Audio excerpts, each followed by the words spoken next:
السلام علیکم ورحمۃ اللہ وبرکاتہ۔ بسم اللہ الرحمن الرحیم۔ قل ان کنتم تحبون اللہ فاتبعونی یحببکم اللہ ویغفر لکم ذنوبکم واللہ غفور رحیم۔ جی ناظرین، آج ہم جس حوالہ سے گفتگو کرنے جا رہے ہیں وہ یہ ہے کہ ابو بزید ان کا کوئی ہے ولی، چلے ولی ہے تو ہم رحمت اللہ علیہ کہتے ہیں۔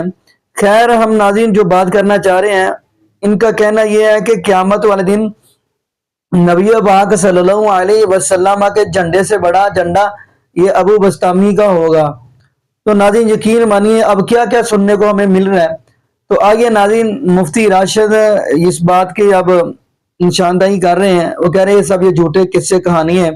آگے ناظرین وہ بھی ہم ویڈیو دیکھتے ہیں، ساتھ ہی ہم آپ کو ناظرین مرزا علی انجینئر حافظہ اللہ تعالیٰ کی ویڈیو دکھاتے ہیں، پھر انشاءاللہ ناظرین اسی واللہ سے ہم بھی گفتگو کریں گے۔ تو آئیے ناظرین مل کے ویڈیو دیکھتے ہیں۔ اب یہ جو سلطان العارفین باعث بستامی رحمۃ اللہ تعالی علیہ ہیں، ان کی طرف یہ قول منسوب ہے، سبحانی ما آدم شانی لوائی آدم من لوائے محمد صلی اللہ علیہ وسلم، اس طرح کے اقوال ان کی طرف منسوب ہیں۔ تو اس کا جواب ہم یہ دیتے ہیں، ہم نہیں دیتے، صرف آئمہ محدثین نے دیا ہے، اور وہ جواب یہ ہے، وہ کہتے ہیں کہ یہ الفاظ یا کلمات ان سے غلبہ حالت، دہشت و محو کی حالت میں صادر ہوئے ہیں، اور ایسی حالت میں اس طرح کا کوئی کلمہ یا جملہ بندے کی زبان سے جو نکلتا ہے اس کی وجہ سے بندے کو کافر قرار نہیں دیا جا سکتا۔ اس پہ تو تم باطل تعویلات کرو گے جی، ان الحق ہو گیا، سبحانی ما اعظم شانی ہو گیا۔ دیکھیں یہ اللہ کی محبت میں پاگل ہوتے تھے، مجذوب ہوتے تھے، کلندر ہوتے تھے، کیونکہ دیکھیں نا جی، وہ کہا جاتا ہے نا جی کہ با خدا دیوانہ باش، با محمد ہوشیار۔ دیوانگی اللہ کے لیے آپ کر سکتے ہیں، ہاں محمد صلی اللہ علیہ وآلہ وسلم کے لیے آپ نے ہوشیار رہنا ہے۔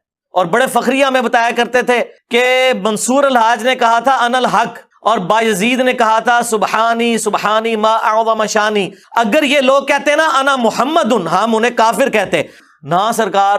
تذکرۃ الاولیاء میں آگے بھی لکھا ہوا ہے کہ ان سے کسی نے پوچھا، ویسے پوچھنے والا بھی کہ ڈنگر سی، انہوں نے مننے والے سارے ڈنگر، کہ حضرت بتائیں کہ قیامت والے دن سب لوگ کس کے جھنڈے کے نیچے ہوں گے؟ انہوں نے کہا میرے جھنڈے۔ دیکھو اندازہ کرو، وہ بازید کہہ رہا ہے کہ قیامت والے دن محمد اور تمام انبیاء میرے جھنڈے کے نیچے ہوں گے، نعوذ باللہ۔ اور اس پہ بھی بات ختم نہیں ہوئی، آگے اس نے کہا لوائی اعظم من لوائی محمد، میرا جھنڈا محمد کے جھنڈے سے بھی بڑا ہوگا، نعوذ باللہ۔ پہلی گل ہے پوچھنے والا بھی ڈنگر، دسنے والا اس تو بڑا ڈنگر، کہ قیامت والے دن کیا ایک سے زیادہ جھنڈے ہوں گے؟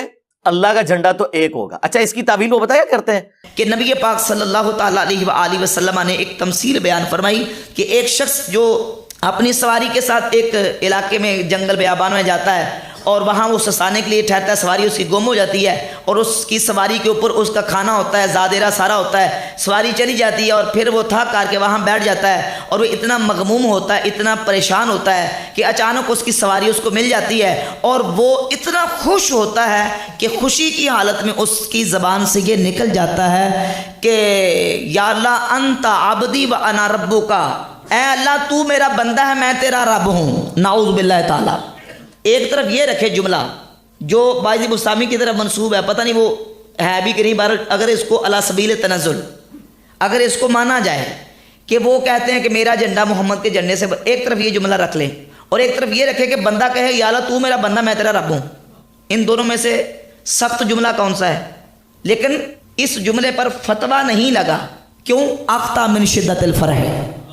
اور وہ جو مسلم شریف کی ایک حدیث بڑی ڈھونڈ ڈھانڈ کے لے آتے ہیں، وہ جو ایک توبہ کرنے والے کا واقعہ ہے کہ اللہ کے محبوب صلی اللہ علیہ وآلہ وسلم نے مثال بیان کی اس شخص کی جو گناہ کرنے کے بعد اللہ کی طرف واپس آ جاتا ہے، اور اللہ کو کتنی خوشی ہوتی ہے کہ جس طرح کوئی شخص کسی ریگستان کے سفر میں ہو اور اس کا سارا ساز و سامان اونٹ پہ لدا ہوا ہو، اور اچانک وہ تھوڑی دیر کے لیے اس کی آنکھ لگے اور اٹھے تو وہ اونٹ ساز و سامان سمیت غائب۔ اب اسے اپنی موت سامنے نظر آ رہی ہے کہ یہاں تو نہ پانی، نہ کھانا، نہ پینا۔ اسی پریشانی کے عالم میں وہ دوبارہ موت کا انتظار کرنا شروع کر دے لیٹ کے، اور اس کا اونٹ سامنے آ جائے تو اسے اتنی خوشی ہو کہ اس کے زبان سے یہ کلمات نکل جائیں کہ اے اللہ تو میرا بندہ میں تیرا رب، حالانکہ وہ کہنا یہ چاہ رہا ہے کہ اے اللہ میں تیرا بندہ تو میرا رب. تو اس میں آگے الفاظ ہیں من شدت الفرح، اس خوشی کی وجہ سے، شدت کی وجہ سے. تو وہ کہتے ہیں جی یہ دیکھ لینا جی، تو بزرگ خاص حالت میں ہو تو ان سے بھی اگر نکل جائے تو یہ تو نبی علیہ السلام کے بارے میں تو نہیں ہے، یہ تو اللہ کے بارے میں ہے. اور زبان ایک ہی دفعہ لڑکھڑائی ہے، ایک واقعہ ہوا ختم، اور اس میں الفاظ ہے نبی علیہ السلام نے کہا کہ غلط الفاظ اس سے نکل گئے خوشی کی وجہ سے، اور رسول اللہ کے بارے میں پھر بھی نہیں تھے. یہاں تعویل آپ کی نہیں مانی جائے گی، بات وہی رہے گی، با خدا دیوانہ باش با محمد ہوشیار صلی اللہ علیہ وآلہ. جی ناظرین، آپ نے یہ ویڈیو مناظر فرمائی. ناظرین یقین مانیے قیامت کا دن ہوگا جب، تو اس دن حالات کیسے ہوں گے. اب سورہ حج کا مطالعہ کریں، یعنی سورہ حج کی پہلی آیات پڑھیں تو آپ کو پتہ چل جائے گا. یا ایھا الناس اتقوا ربکم ان زلزلۃ الساعۃ شیء عظیم یوم ترونها تذهل كل مرضعۃ عما ارضعت وتضع كل ذات حمل حملها وترى الناس سکارى وما هم بسکارى ولكن عذاب اللہ شدید. اس دن قیامت کا زلزلہ بہت بڑا ہے. فرمایا ڈر جاؤ اس اللہ سے. اب اگلی بات جو میں کرنا جا رہا ہوں، اس دن حالات کیسے ہوں گے. یہاں تک احادیث کے اندر ملتا ہے کہ سارے برہنہ ہوں گے، یعنی ننگے ہوں گے، مرد اور عورتیں. کوئی مرد عورتوں کی طرف اور کوئی عورت مردوں کی طرف نہیں دیکھے گی. حالات ایسے ہوں گے، حامل یاف عورتیں اپنے حمل گرا دیں گی اور ایسے لگیں گے جیسے سارے نشے میں ہیں. وما ہم بسکارى، لیکن نشے میں نہیں ہوں گے. اللہ کی دہشت اتنی ہوگی. ناظرین اس دن، اب صحیح البخاری کی ہم حدیث پڑھتے ہیں، تمام انبیاء علیہ السلام یہ بات کہہ رہے ہوں گے ربی نفسی ربی نفسی، میری جان میری جان. لیکن آمینہ کے لال جناب محمد رسول اللہ صلی اللہ علیہ وسلم کہہ رہے ہوں گے ربی امتی.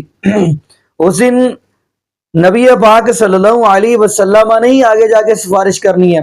انہوں نے لا کے اپنا یہ جو اللہ کا ولی ہے، چلو ہم اللہ کے ولی مانتے ہیں، تو انہوں نے آگے سے یہ بات کہہ دی نہیں جی نبی پاک صلی اللہ علیہ وسلم کے جھنڈے سے بڑا اس کا جھنڈا ہوگا.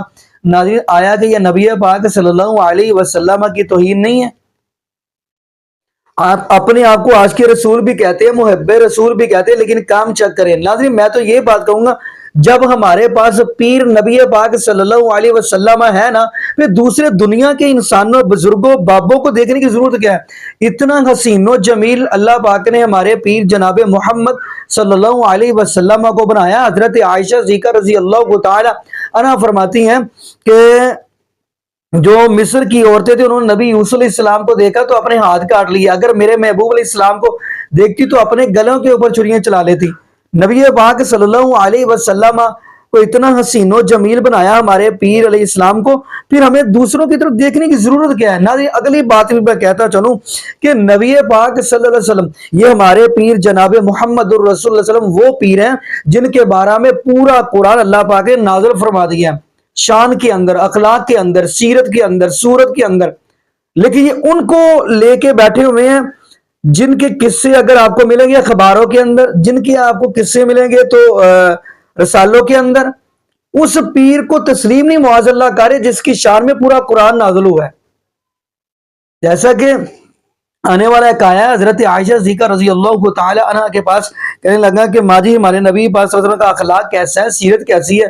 تو حضرت عائشہ صدیقہ رضی اللہ تعالی عنہ فرمانے لگی آیا کہ تو قرآن نہیں پڑھتا؟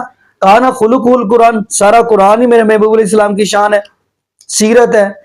لیکن ناظرین حیرانگی والی بات ہے، یہاں پہ میں یہی کہوں گا اللہ پاک ایسے لوگوں کو سمجھ عطا فرما دے اور نبی پاک صلی اللہ علیہ وسلم کو ہی اپنا پیر سمجھنے کی توفیق عطا فرمائے. اور یہ بھی دعا کرتے چلیں اللہ پاک ہمیں 5 وقت کا پکا اور سچا نمازی بنا دے، اور جتنے بھی بے اولاد جوڑے ہیں اللہ پاک سب کو نیک نرینا صحت تندرستی والی، ایمان والی، لمبی زندگی والی اولاد عطا فرما دے.